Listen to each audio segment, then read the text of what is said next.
Question बिस्मिल्लाहिर्रहमानिर्रहीम। आज हमारे पास जो क्वेश्चन है करने के लिए वो चैप्टर नंबर 2 है मैकेनिक्स का, और वो है फोर्सेस वाला चैप्टर। चैप्टर 2 का आज हम क्वेश्चन कर रहे हैं 7वां। चैप्टर 2 का क्वेश्चन नंबर 7 है। क्वेश्चन नंबर 7 में वो कह रहा है कि आपके पास एक रेगुलर हेक्सागन है। रेगुलर हेक्सागन हमारे पास है, तकरीबन चलो कोशिश करता हूँ सही मान जाए। ये रेगुलर हेक्सागन तो तकरीबन ये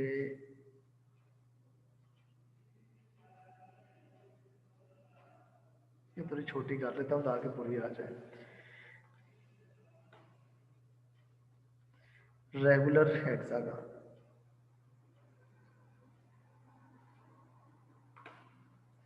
जी,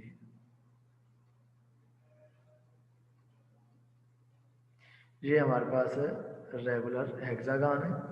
इसकी ये साइड हमने तकरीबन इतनी ले ली, और फिर यहाँ से यहाँ से यहाँ से यहाँ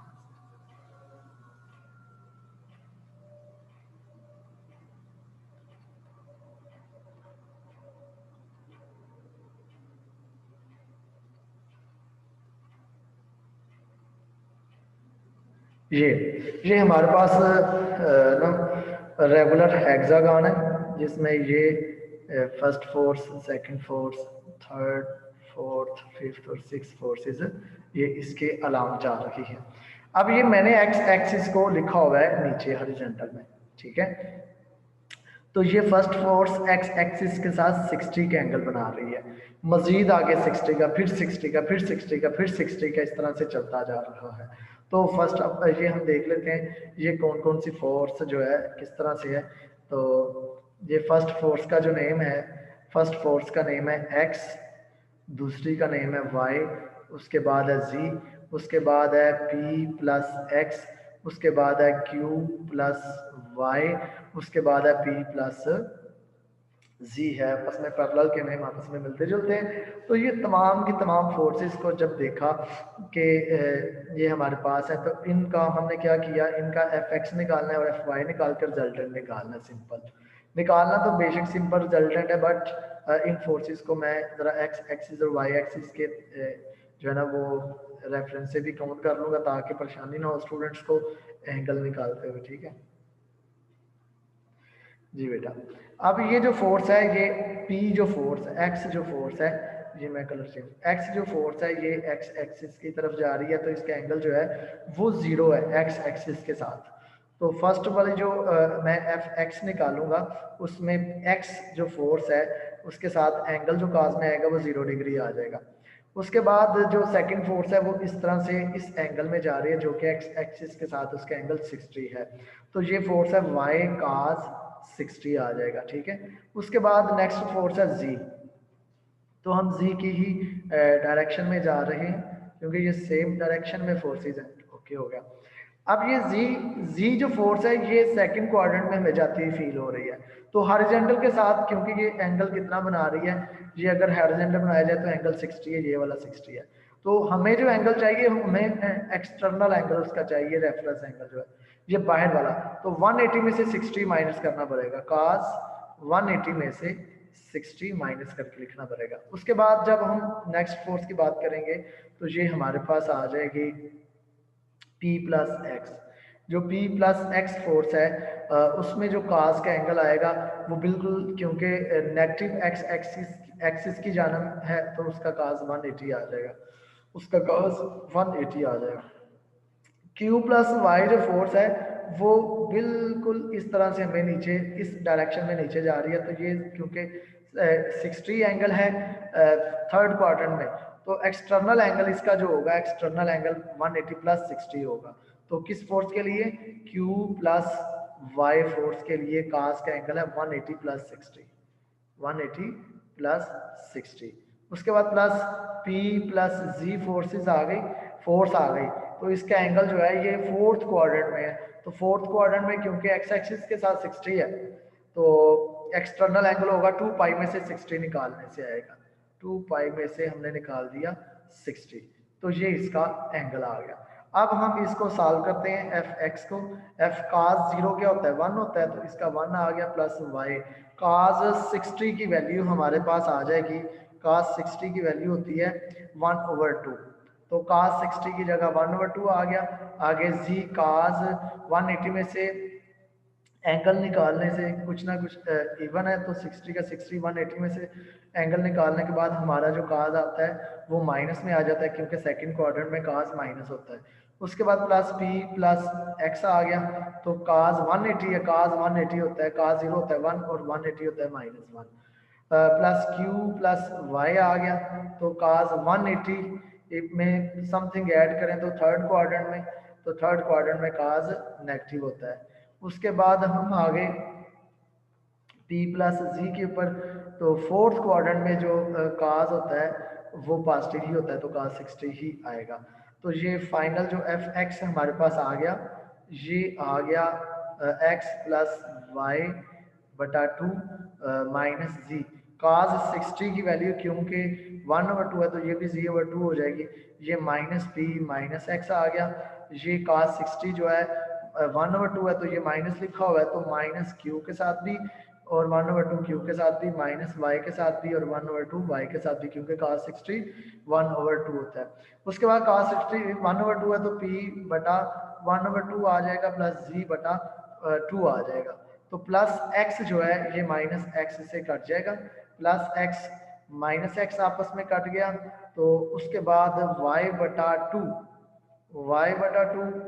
और y बटा -2, ये -y/2 प्लस y/2 आपस में कट गए, तो प्लस g/2 माइनस g/2 आपस में कैंसिल हो गए हैं, तो p/2 में से माइनस p निकाला, तो -1/p रह गया, -1/q/2 आ गया। तो एफ एक्स जो हमारे पास आया है, एफ एक्स का आंसर हमारे पास आ गया। नेक्स्ट पेज पे जाना पड़ेगा। एफ एक्स का आंसर हमारे पास यहाँ पे आया है minus P plus p/2, -p+p/2, और उसके साथ और कौन सी वैल्यू है, q की -q/2। कोई चीज़ रहे तो नहीं कि ये p और g वाला आ गया, ये q और y वाला आ गया, ये p और x वाला आ गया, ये z वाला, ये y वाला, x वाला, ये कि तकरीबन तमाम के तमाम कंप्लीट है, तो ये -q/2 आ गया साथ, -q/2 -q/2, तो ये आ जाएगा। तो इसका एलसीएम लेने से -2p + p - q, तो ये इसका बन गया -p - q/2, तो एफ एक्स हमारे पास आ गया -p + q/2। तो एफ एक्स का जो स्केयर है वो बन जाएगा p + q का स्केयर, क्योंकि स्केयर लेने से वो माइनस कम हो जाएगा बटा 4। ये एफ एक्स का स्केयर p + q का स्केयर बटा 4 बन गया। इसी तरह से सेम लाइक एज हमने क्या करना है, हमने एफ वाई निकालना है, तो एफ एक्स जिस तरह से निकाला है इसी तरह से हम एफ वाई निकालेंगे। तो इसी को हम सिंप्लीफाई कर लेते हैं, जहाँ पे काज लिखा हुआ है वहाँ पे हम साइन लिख लेते हैं, जहाँ पे काज लिखा है वहाँ पे हम साइन राइट कर लेते हैं। काज की जगह क्या आ जाएगा, साइन आ जाएगा, काज की जगह हमारे पास आ जाएगा साइन। इसी तरह काज की जगह पे हमारे पास साइन आ जाएगा, तो हम इसको परफॉर्म कर लेते हैं। ये एफ वाई के लिए कर रहे हैं, क्योंकि इसको मैं इस वजह से कर रहा हूँ कि वो पीछे वाला फिर दोबारा लिखना पड़ेगा जी। एफ वाई के लॉन्ग है, तो एक्स साइन 0, साइन 60, साइन 180 और साइन p + x है, तो p + x 180 ही है, तो साइन इसका आ जाएगा q + y, साइन इसका भी आ जाएगा p + z, और साइन इसका आ जाएगा 2 पाई -60। ठीक है, इसका ये आ गया। अब एफ वाई का फाइनल लिखना है, साइन 0 0 होता है, साइन जो 60 होता है इसकी वैल्यू, साइन 60 की वैल्यू √3/2, तो y √3/2 आ गई और प्लस z 180 माइनस 60 180 में से समथिंग साइन पॉजिटिव का पॉजिटिव भी आ जाएगा। साइन 60 है ये, इसको पहले साइन 60 हम लिख लेते हैं, ठीक है। उसके बाद है p plus x, sine 180 zero होता है। उसके बाद है प्लस q प्लस वाई, 180 में समथिंग ऐड किया तो थर्ड क्वाड्रेंट में साइन जो है वो माइनस का हो जाएगा, माइनस साइन 60। तो ये 2 पाई में समथिंग निकालेंगे तो ये हो जाएगा p प्लस जी, और साइन जो है ये भी नेगेटिव का हो जाएगा, माइनस साइन 60, ठीक है। तो ये हमारे पास एफ वाई आ गया √2/2y, ये प्लस जी जो है √3/2, और ये वाला पोर्शन 0 हो गया, और ये माइनस आ गया हमारे पास, ये हमारे पास minus q √3/2 minus q plus y है, माइनस वाई √3/2 आ गया और √3/2। तो ये है साइन 60, ये भी माइनस √3/2, तो माइनस p √3/2 बन गया, तो माइनस z √3/2 बन गया। अब देखते हैं इनमें से कैंसिल कौन सा हो रहा है, plus y √3/2 minus y √3/2 plus z √3/2 minus z √3/2। तो ये सिर्फ हमारे पास बच गया q और p वाला, तो दोनों में √3/2 है, तो माइनस √3/2 कॉमन निकाल लिया, p प्लस q आ गया। तो ये जो नेक्स्ट हमारे पास बचा है, ये जो y का आया नेक्स्ट, ये यहाँ पे हम कर लेते हैं, ये एफ वाई हमारे पास आ गया, माइनस √3/2 को कॉमन निकालने से p प्लस क्यू बच जाएगा। तो एफ वाई का स्केयर क्या बन जाएगा, एफ वाई का स्केयर बन जाएगा 3/4 p प्लस क्यू का स्केयर, p प्लस क्यू का स्केयर। तो f होता है रिजल्टेंट जो होता है वो होता है एफ एक्स का स्केयर प्लस एफ वाई का स्केयर। तो एफ एक्स का स्केयर क्या है, वो है p प्लस क्यू का होल स्केयर बटा 4, और एफ वाई का स्केयर है 3/4 p प्लस क्यू का होल स्केयर। तो ये इसका स्केयर रूट आ गया ऐसे। ये f हमारे पास आ गया, p प्लस क्यू का स्केयर ओपन करने से क्या आएगा, p की 2 प्लस q की 2 प्लस 2pq बटा 4 ही है, और प्लस 3/4, ये p की 2 प्लस q की 2 प्लस 2pq इसका भी आ जाएगा। तो नेक्स्ट इस तरह से क्या बन जाएगा, बल्कि इसका स्केयर पिछले अगर पेज को देखा जाए तो ये p प्लस क्यू का होल स्केयर कॉमन निकालने से ये 1/4 प्लस 3/4 ये वैसे ही हल हो सकता है हमारा, तो ना भी इसे एक्सपेंड किया जाए,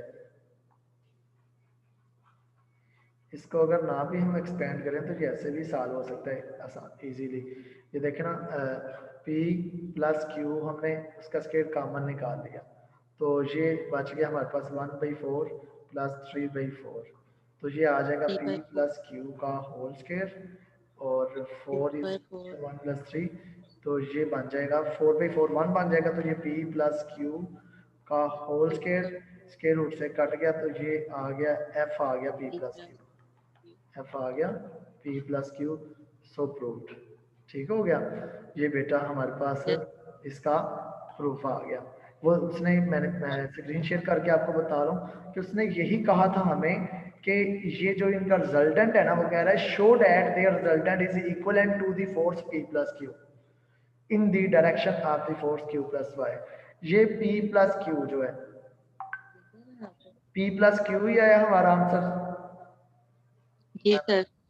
व्हाइट बोर्ड देख लो, टाइम कितना रह गया, अभी 6 मिनट है ना। Yes sir. ये हमारे पास इसका जो आंसर आया रिजल्टेंट का वो p प्लस क्यू आ गया। अब नेक्स्ट इसका देखते हैं, नेक्स्ट हमारे पास कौन सा क्वेश्चन है इसका, क्वेश्चन नंबर 8। हाँ भाई, हमने रिजल्टेंट तो इसका निकाला है p प्लस क्यू, अब एंगल निकालना है, तो वही जो आर वाई हमने निकाला है और आर एक्स निकाला है, हम दोनों को आपस में डिवाइड कर देंगे, तो माइनस माइनस से कट जाएगा, 2 से कट जाएगा, p प्लस क्यू से कट जाएगा, तो √3 रह जाएगा। तो जो √3 होता है, ये माइनस माइनस दोनों माइनस के हैं, तो दोनों माइनस का मतलब होता है tan पॉजिटिव है, तो दोनों जो माइनस होते हैं x भी माइनस y भी माइनस, वो फोर्थ क्वाड्रेंट वो थर्ड क्वाड्रेंट में होते हैं, तो थर्ड क्वाड्रेंट में एंगल जो होगा तो ये 60, लेकिन थर्ड क्वाड्रेंट का 60 का एक्सटर्नल एंगल क्या बनता है वो सिर्फ समझा दूं आपको। ये देखे ना, हमने इसका निकाला, डायरेक्शन इसकी निकाली। तो डायरेक्शन क्या निकाली, आप ये देखिए, मैंने ये एक्सिस बनाए। अच्छा जी, अब एक्सिस बनाने से क्या हुआ कि हमारे पास जो tan का एंगल आया ना, थीटा इसका आया tan इनवर्स एफ वाई बटा एफ एक्स। तो जो हमारे पास रिमेनिंग आया वो आया -√3/-1। हालांकि माइनस माइनस कट जाता है, तो ये x भी माइनस वाई भी minus, x minus y minus ये इसमें होता है। इसका मतलब कि हमारा जो एंगल है वो थर्ड क्वाड्रेंट में बन रहा है। जो हमारा एंगल थर्ड क्वाड्रेंट में बना है तो उसके लिए ये जो माइनस माइनस है सिर्फ इसने ये बताया कि आपका एंगल फर्स्ट में नहीं थर्ड में है, ठीक है। तो है तो ये tan इनवर्स इंटू √3 है जो कि 60 डिग्री के इक्वल होता है। अब हमने इसका रेफरेंस एंगल निकालना है। ये 60 डिग्री है रेफरेंस एंगल, ये 0 से लेके इस लाइन तक है। रेफरेंस एंगल 0 से थर्ड क्वाड्रेंट रेफरेंस एंगल हमने इसका निकाला, वो क्या बन गया, theta is equal to pi plus 60 या फिर 180 प्लस 60। 180 में 60 ऐड करने से कितना आ जाएगा, 240। तो वो 240 ही बता रहा है। तो ये थर्ड क्वाड्रेंट में किसकी डायरेक्शन थी, वापस चलते हैं। ये जो हमने सारी डायग्राम बनाई हुई है, ये थर्ड क्वाड्रेंट में कौन सी फोर्स जा रही थी, Q प्लस वाई जा रही थी ना। जी सर। तो उसने यही बताया कि जो थर्ड क्वाड्रेंट में आपका एंगल बना है 240 टोटल, तो ये किसकी डायरेक्शन में, Q प्लस वाई की। तो सो प्रूफ हो गया हमारा क्वेश्चन कि हमारा जो रिजल्टेंट है वो P प्लस क्यू है, और जो हमारा एंगल है, एंगल बताता है डायरेक्शन को, तो वो जो हमारा एंगल है वो किसकी डायरेक्शन में है, Q प्लस वाई की डायरेक्शन में है। क्योंकि थर्ड क्वार्टर में 240 है ना, तो वो Q प्लस वाई की डायरेक्शन में है। और किसके इक्वल है, वो P प्लस क्यू के इक्वल है रिजल्टेंट। ठीक हो गया, ये था क्वेश्चन नंबर 7। लो भाई, एक आधे घंटे में ये एक क्वेश्चन जो है वो लिख के समझा जाता है। ये भी बहुत आसान है, जिस तरह से उसको हमने ड्राइव किया, इसमें भी हमने रिजल्टेंट और एंगल को यूज करना, लेकिन इसमें साथ हमने ये रेशियो बतानी थी Q से इज इक्वल टू R। ये रेशियो भी हमने उसको प्रूफ करके देने थे। तो ये इंशाल्लाह ताला हम कल के लेक्चर में क्वेश्चन परफॉर्म करेंगे। मैं ज़रा रिकॉर्डिंग जो है ना आप